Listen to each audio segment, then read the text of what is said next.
Hey dolls, happy St. Patrick's Day. It's my favorite holiday.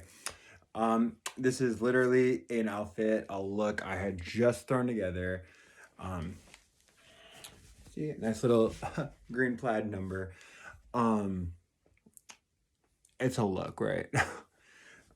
So I just wanted to jump on and do what I had promised I was gonna do like all month long, and I haven't done. So we're gonna do it now because it's St. Patrick's Day and it only makes sense to get it done. Um, So even though you never asked for it, I went ahead and watched every single Leprechaun B horror movie in the franchise, which is a lot of bad. I'm going to be completely honest. Um, the original Leprechaun movie, I believe, came out in 1993. I have my phone up, so I can't really like look at all of them. So I'm going to go off my memory. Um, but there is, I believe, eight of them. There's one, two, three. There's a fourth one. And then in the hood, back to the hood, origins, and returns. So yeah, eight. We have eight Leprechaun movies. They're literally all an hour and 30 minutes, like the standard horror movie, B horror movie. Straight, most of them are straight to like VHS, straight to DVD releases. Um, they're very tongue in cheek. So without further ado, if you would like to listen to someone who actually grew up in the Midwest, where most of these movies take place, or the original ones do, um, stick around. We'll be right into it. Let's dive into the creepy, crazy world of a leprechaun. Okay, so the first leprechaun is actually, I believe it's credited as Jennifer Aniston's very first major film debut. It takes place in North Dakota, which I will finally say that is where I'm from, born and raised in North Dakota, and where they filmed this at, the setting is not is not North Dakota, honey. Um, but that's where it takes place. It follows obviously this Irish immigrant who moves to North Dakota, has a gold and in a crate has the leprechaun, puts a clover on it, begins. Jennifer Aniston moves into it with her dad. She's a teenager, and crazy stuff happens because they unleash a leprechaun, and the leprechaun goes everywhere. So, and creates havoc. Um, so I believe, the first six films all star Warwick Davis, who was in the Harry Potter franchise, as the titular leprechaun. He's very wisecracking. He's like a murderous, like kind of think like camp, like very camp, Chucky, like that style of horror movie. Not too much gore. The first one I thought was very whimsical, and I remember as a kid loving it because it felt not like a horror movie. It felt like the safe horror movie to watch. Um, it was so much fun. Like, it's hard to ever like really trash talk this one for me just because there's so much nostalgia to it. Like, I remember going to our local video store and always seeing it and being like, oh, should I? I think I will, and watching with my friends like in third grade, being like, yeah, this is how tough I am. I'm watching Leprechaun, yo. Clock it. um, it's like I said, I love it. And so then that, and by the way, I'm not going to break down each film. I'm going to give my ranking though, just because that would take way too long to go over them, and it's not really worth it. Like, they seriously are not that complicated. The second, so the none of them really blend into each other. None of them are like a direct sequel to the one before it. With the exception of the last one they made, which was Leprechaun Returns, and I believe that was in 2018. That's kind of like a direct sequel to the original 1993 film with Jennifer Aniston, and it brings back a lot of the same characters and that same folklore. Other than that, it's played by Warwick Davis, but it's almost like I have like my own theory idea that it's a different leprechaun each time. They don't really, I guess they don't really explicitly say, nor is it important, but I do think that there's a different leprechaun each one.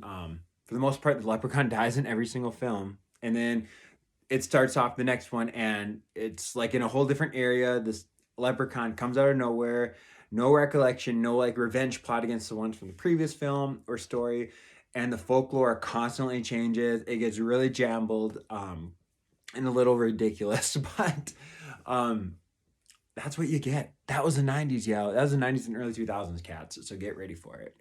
Um, so without further ado, the first one is just Leprechaun. Leprechaun 2 takes place in Los Angeles, and it's a lot of like, I forgot. There's like a death tour, celebrity death tour, that this young teenage couple is running with their like intoxicated uncle person, and the leprechaun and is in like Harry Houdini's house, gets woken up because his gold gets missing, and the shenanigans happen. He kills everyone in LA. He loves this town because everyone's full of themselves, and anyone who gets the gold, obviously, there they are. They're full of greed.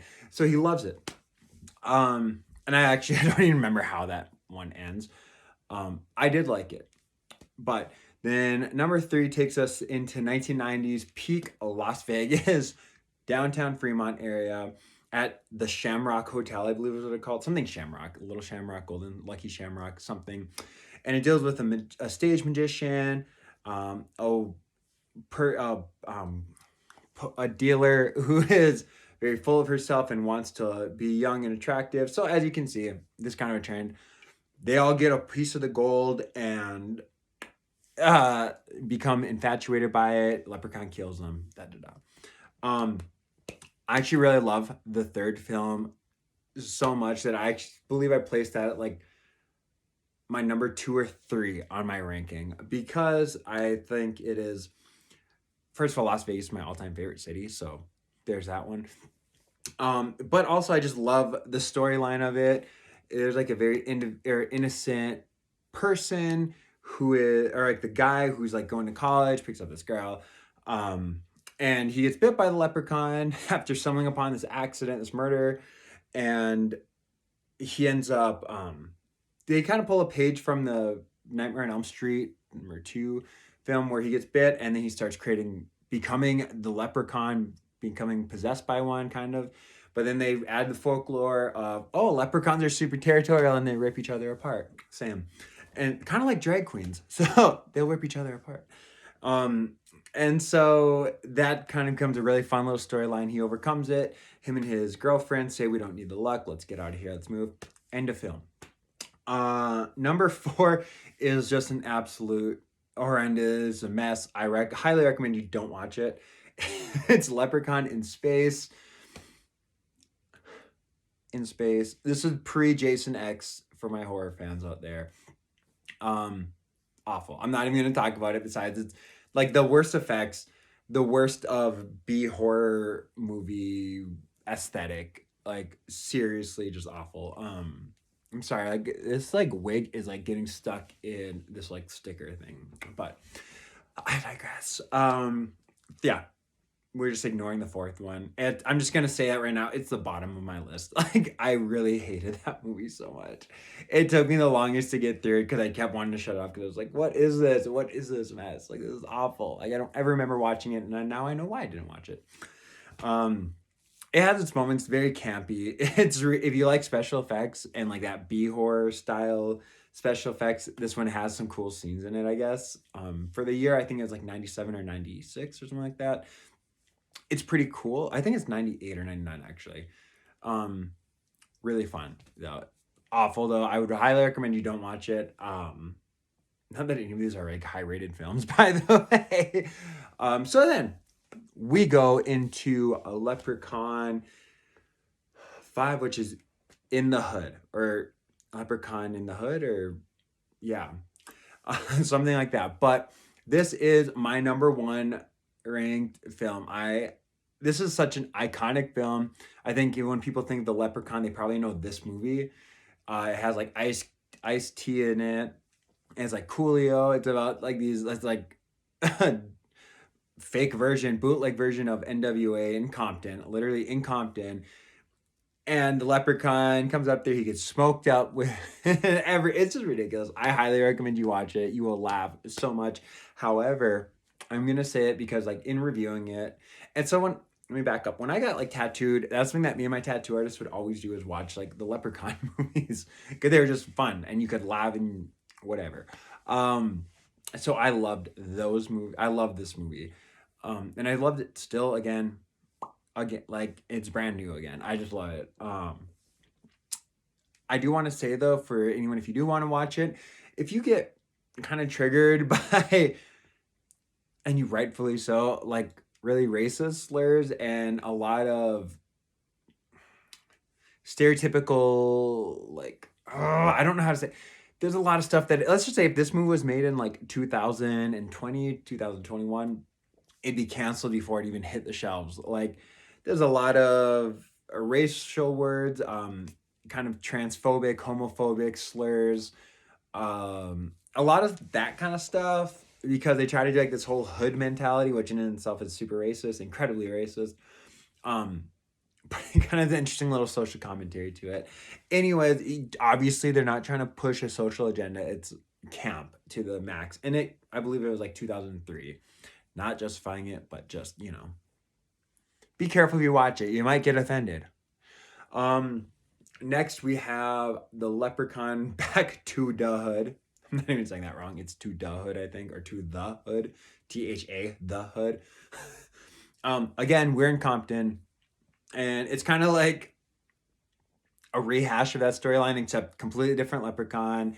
Nothing to do, no tie into the previous In the Hood film, which is kind of weird. A whole different folklore. They have to find a whole new way to kill him, apparently, because yeah, whatever. Script writing for B movies. This one's fun. It's super fun.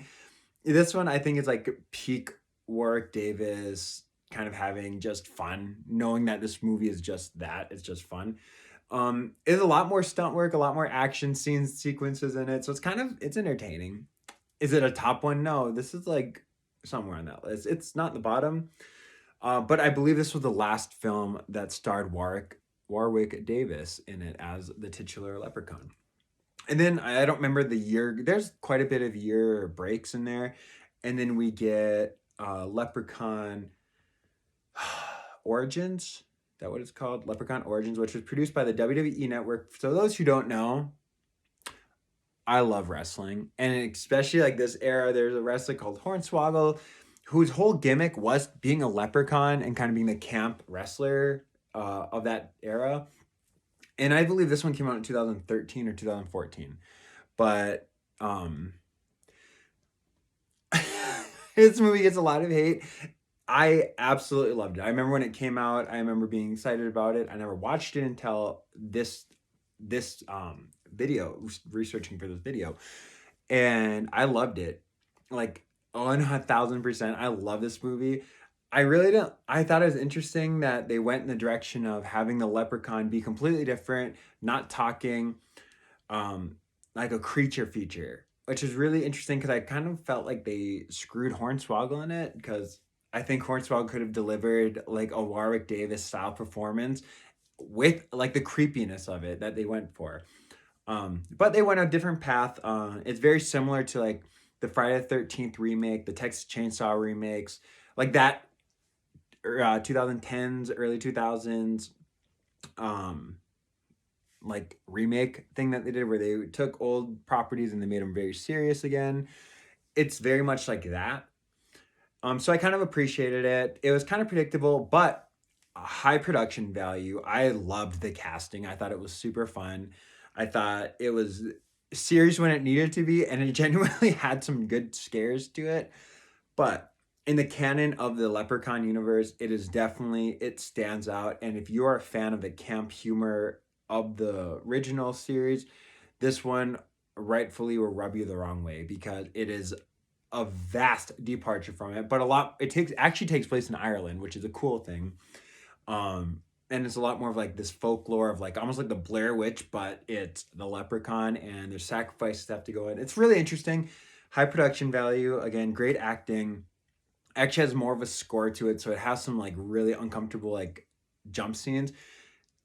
My complaints with it, they don't really show the leprechaun that much. The leprechaun doesn't talk, and he looks more like one of the creatures that dwell in what's that movie? The Descent, like the cave beings.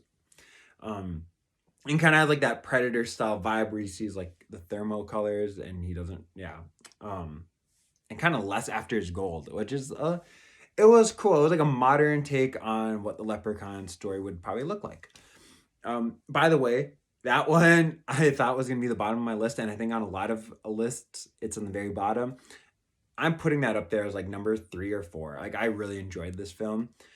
Um, I guess I had no expectations for it, so I was like, "Oh, this is gonna be great," and I actually really enjoyed it. So, finally, we have Leprechaun Returns.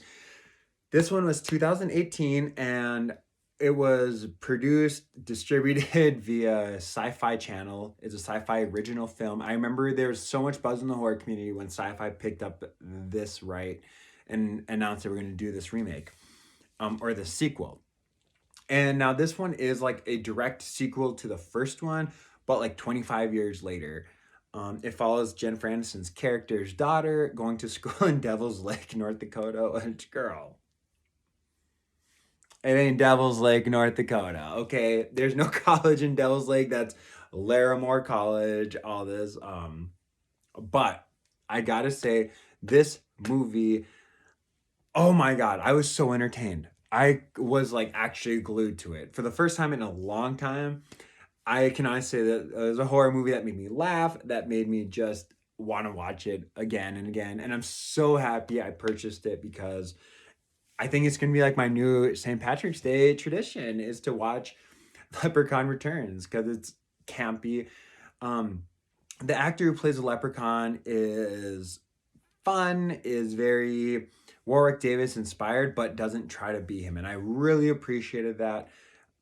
Just for that reason alone. Which some background history, some background on the franchise. The reason Warwick Davis, much like Robert Englund, decided kind of change the course of how Freddy Krueger was. Warwick Davis felt like he wanted to make this. I think I read somewhere wanted the Leprechaun movies to have a bit of humor and wit to it, and that kind of becomes a signature thing for the Leprechaun. Is he rhymes, and he has these little riddles, and it's all about death, and death in his gold. Um, and much like the Nightmare on Elm Street remake that came out in 2010, I think. I don't remember. People thought that Freddy Krueger was way too serious, and it took away the comedy, and people didn't like it. That's very much how Origins was. So just want to say that. And it was really fun to kind of see that return back to that original franchise style.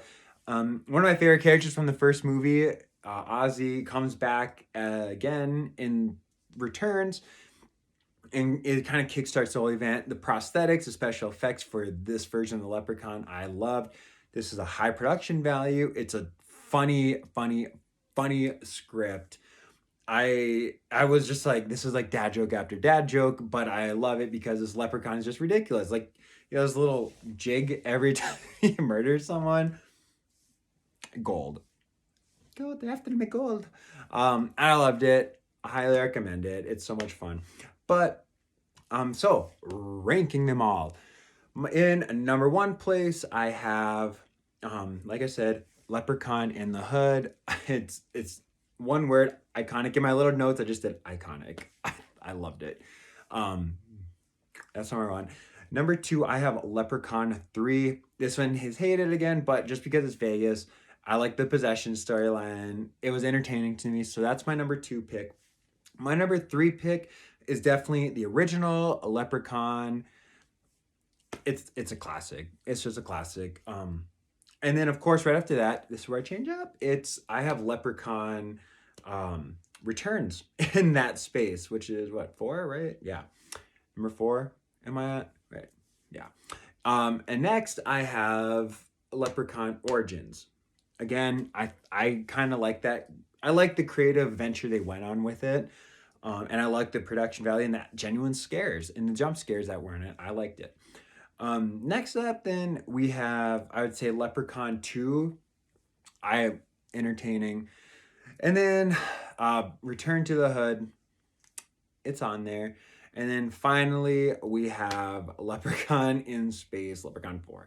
That's my last one. I just didn't like it. Oh, God. I don't know if I can ever watch that movie again.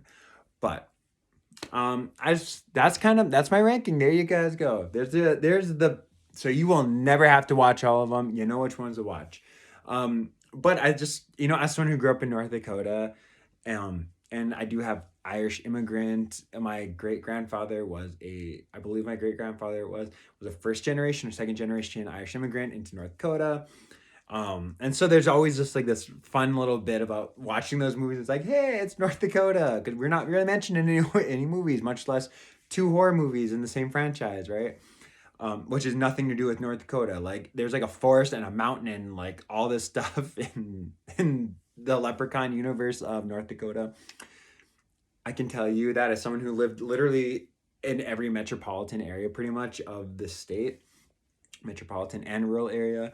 Um, it ain't. But I just really loved the folklore of it. I think it's super exciting. So I just that there you go. There you go. There's my Leprechaun movie ranking and review. It's a little bit on the long side. It's my first one. But I'm excited. I hope you guys enjoyed it. Let me know if you want me to watch any other what my next horror movie review should be, and if you'd like to see me kind of create a look inspired by that. Obviously, this one is not inspired by the Leprechaun movies, but it is my take on St. Patrick's Day look, because like I said, this is my like second favorite holiday after Halloween. Obviously, Halloween is that, but thank you so much, dolls, for joining me all the time and following, liking, subscribing. I believe, anyways, this might be on the Death Drop Pod YouTube channel, but I am also in the process of launching the Apocalypse Crypt. It's the Miss Apocalypse channel on YouTube, where I'm going to be posting a lot more of this style content, a lot more of some of the looks. I'm going to be working on some lip syncs, some full productions that I'd like to show people, some performance, and a lot more stuff to do with like horror movies and horror culture, alternative culture, goth culture, punk, all that stuff. We're gonna do more of that here. If you guys like, think of this as like the Boulay Brothers Dragula version of the Death Drop podcast. If you want to see the RuPaul version, jump on over to the Death Drop Pod socials and on YouTube, and that's where I'll be discussing that side of drag, the pageantry, the beauty, the huh. And over here, we're going to talk about the and the who and the ah. I don't know what that was. That was so out there. Until next time, though, everyone, happy St. Patrick's Day. Be safe. Wear a mask. Stop the Asian hate. If you see it, call it. Do your part. Stop it. This needs to end. And until next time, dolls, I'm Miss Apocalypse, your gore horror drag performer. Love you. Bye, dolls.